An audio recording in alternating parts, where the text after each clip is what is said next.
Hi, my name is Layla Hood, and my personal commitment to racial equity actually came from my background as a MECO student. So since kindergarten, I spend an hour on the bus there and an hour back, and I usually read my books, and I, go to this school in this town, and that's predominantly white. And from a young age, I realized, why can't I get the same education from the school that's right around the corner from my house? So why do I have to be part of a desegregation program in order to get the same education? So, I didn't want other kids to experience that. I never had a Black teacher. I'm a senior.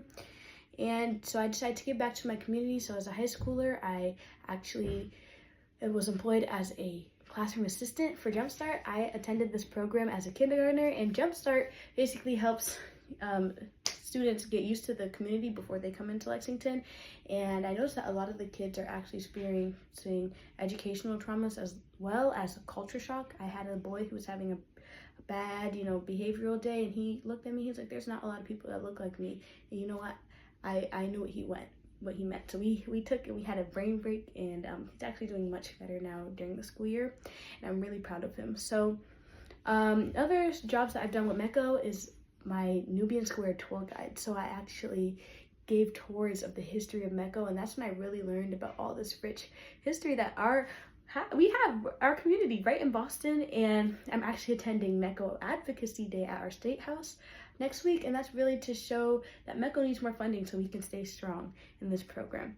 I also am a junior coach for Lex Step, and that's where MECO students as well as resident students actually come together and they do a step. We have a step team, and I think this is cool because, equal education starts outside the classroom. Kids need to feel like they belong, like they are confident where they are. Step is a form of music, and I think music is a form of bridging gaps way throughout history. Music has so much rich history, and I want to be a music therapist.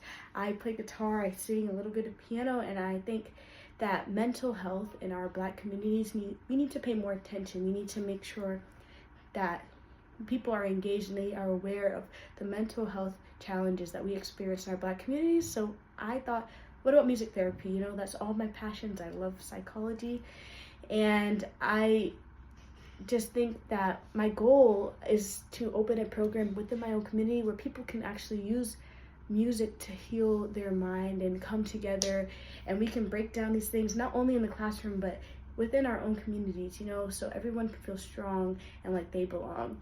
And that's how I personally commit to racial equity within my life.